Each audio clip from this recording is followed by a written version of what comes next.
Hey, I'm golf broadcaster Matt Adams. The updated and expanded second edition of my book, The Golf Round I'll Never Forget, Golf's Biggest Stars Recall Their Finest Moments, is now available. Readers can expect to march with Arnie's Army at the 1960 U.S. Open, relive Jack Nicklaus's remarkable 1986 Masters win, and be amazed by the Tiger Slam. The Golf Round I'll Never Forget, Golf's Biggest Stars Recall Their Finest Moments. Pick it up where fine books are sold, including BarnesandNoble.com and Amazon.com.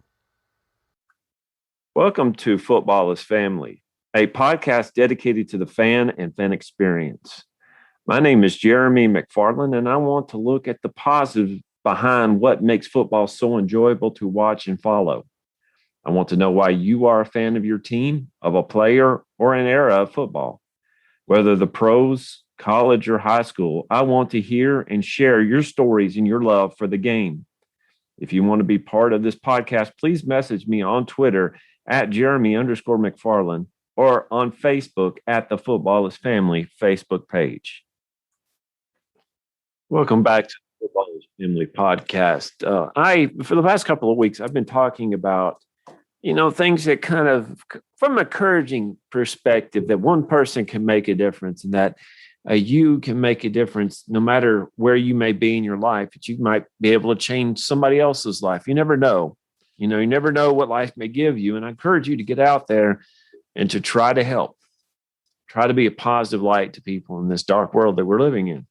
Well, I was thinking in the NFL, you're given opportunities. If you're on an NFL team, even a practice squad, even during the time that you're on the 90-man roster now during the preseason, you're given opportunity. And now, whether you're given a great opportunity, that's one thing, but you're given an opportunity to make a team.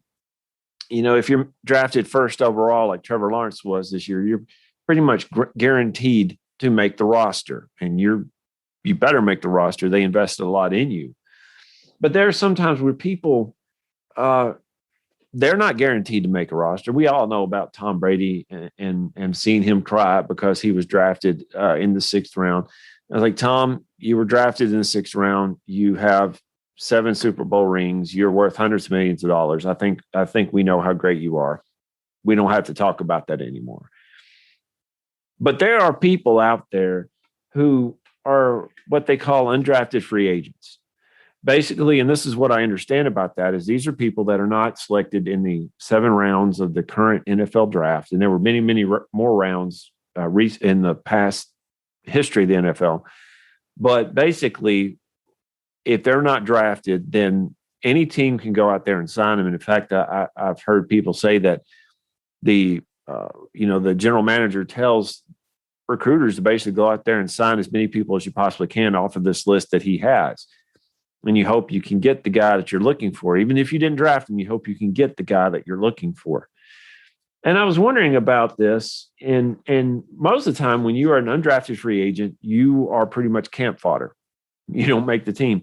But what was interesting, according to NFL.com, and I couldn't find the year that this was in, it might have been 3 years ago, on the opening day roster of the 32 teams, there were 486 undrafted players who made the squad. 486 made the 32 teams. And they could have been on the practice squad, but these made the teams. So it is possible for you to be an undrafted free agent and make an NFL team. But the special ones can do a lot more than that. Malcolm Butler, undrafted free agent, guess what he did in Super Bowl 49? He made the last-second interception that won the game for the Patriots. I also helped my Titans out. We miss you, Malcolm. I wish you luck, my friend. But there are some special players. There are some special players, and my Siri just decided to go off there. There's some special players who not only have made the rosters, but have made the NFL Pro Football Hall of Fame. In fact, there are 15 people who have made the Pro Football Hall of Fame who came out of being undrafted. Now, there's 2 more that as of right now I can see making it, and that's Adam Vinatieri and James Harrison. But there are 15 people who have made the NFL Pro Football Hall of Fame who are undrafted. And I want to talk about just a few of them. And you want to say that, if life gives you a bad go, that you can still make good out of it. These people did just that. Kurt Warner. Kurt Warner is probably the most famous one out of the bunch that I'm going to mention. And I remember when Kurt Warner actually came out, he went to the Packers, didn't make the team. Ended up being a cashier, stocking shelves. Went and played in the World League, went and played in the Arena Football League. And when he was given his opportunity to back up the St. Louis Rams at the time, he was 27 years old. Sounds kind of like a Brandon Whedon type situation. When you're 27 and you're basically getting your first go in the NFL, you don't really have a lot of chance. Well, what did he do with his life? Listen to this. He won 2 MVPs, went to 3 Super Bowls, probably should have won the second one against the Patriots. He took the Arizona Cardinals to the Super Bowl and probably should have beat the Steelers. In his career, he threw 208 touchdowns. 27-year-old, and he did all that. Now, he's not the only one that was out there that could do these things. Why don't you listen to this guy named John Randall? Many of you probably don't know who John Randall is. I encourage you to watch watch some of his highlights on YouTube. John Randall wasn't the biggest guy, but he had something that is called drive and motivation. Crazy guy. Played 14 seasons. Listen to this. He had 10 or more sacks in 9 of those 14 seasons. That's insane. 137.5 sacks, 471 tackles, 29 forced fumbles.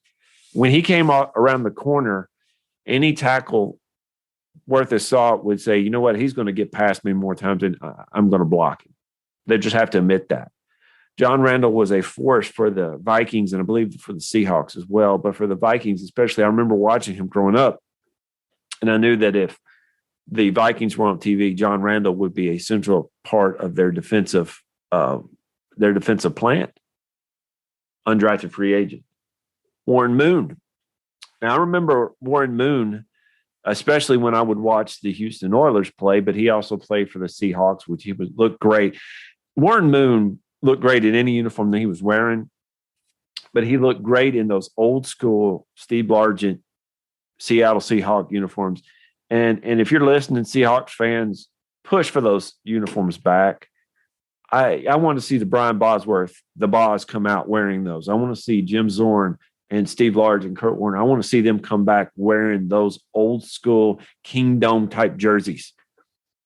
Warren Moon wasn't drafted. Didn't get picked up in the NFL until he was 28 years old. 28. He went up to Canada and lit up the Canadian Football League. Came down and in 1984 signed with the Houston Oilers. Now, the thing that really made Warren Moon people kind of shy off is because they had a view that a black quarterback could not start in the NFL. And he proved everybody wrong time and time again. He deserves his place in the Pro Football Hall of Fame. Warren Moon is an amazing quarterback. But listen to these stats, just a couple of these. In his time with the Seahawks and with the Vikings, oh my goodness, his Vikings time was amazing. He just aired the ball out. With the Oilers, people remember the time that the Oilers lost that lead against the Bills. But they were there in the playoffs because of Warren Moon. Okay, because of Warren Moon. And his time with the Chiefs as well. He threw for 49,325 yards. 49,325 yards and 291 touchdowns. Not only is he probably the best free agent, undrafted free agent to ever play in the NFL, he is one of the top 10 quarterbacks of all time. The only knock against him is he didn't win a Super Bowl. But it wasn't because of Warren Moon. It wasn't because of Warren Moon. You go back a little bit, 1966, and Emmett Thomas. Now, I encourage you to watch some of his film as well with the Kansas City Chiefs. The AFL getting off the ground, especially the AFL, but the Kansas City Chiefs, they would go all over the country looking for diamonds in the rough. And guess what they got? They got a diamond with Emmett Thomas. 58 interceptions, 12 interceptions in 74 alone, 5 Pro Bowls, 1 All-Pro, and 1 Super Bowl. Now, I would tell you this, Super Bowl 4, we talk a lot about Super Bowl 3 with the Jets. Super Bowl 4 was probably the more important of the 2 Super Bowls, because what people were saying was the Jets lucked up and win, but the Minnesota Vikings going to destroy the Kansas City Chiefs. If the Chiefs lost that Super Bowl, there would be a different view on the AFC today. But people like Emmett Thomas kept that from happening, and the Chiefs ran away with that Super Bowl. Willie Brown, 1963, Denver Broncos. He was a Pro Bowler by the second season, played 16 years in the NFL. 16 years. 54 interceptions, 9 Pro Bowls, 5 All-Pros, 1 Super Bowl. Amazing. Willie Wood. Tell you what, I've read several books about Vince Lombardi and about the Green Bay Packers in the 50s and the 60s. Vince Lombardi knew about discrimination. Vince Lombardi was Italian, Roman Catholic, and where the area he was from, he understood the idea of discrimination because of those 2 things. When people looked at Vince Lombardi, they just looked at his last name. But the fact is that he was probably one of the best offensive-minded coaches that you will ever find, and he understood how to get the most out of his team, to the point where even if his team didn't have a lot of talent, he took what they could do and he polished it so they could do it better than everybody else. Try to stop the Green Bay Packers sweep. They knew it was coming and no one could stop it.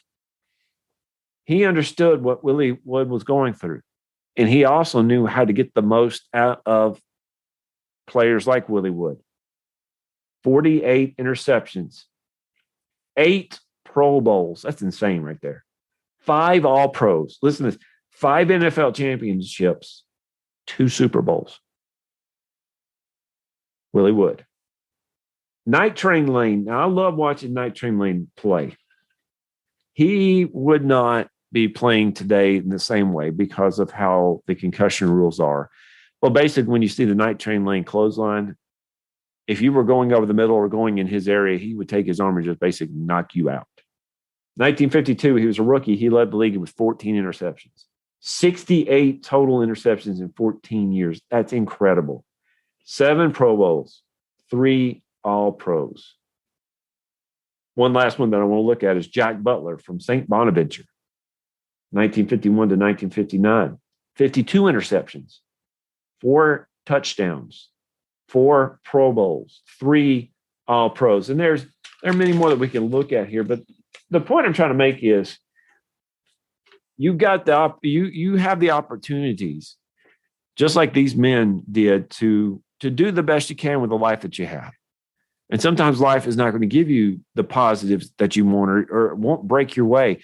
But that doesn't mean that you cannot succeed in life, that you can't prevail over certain things.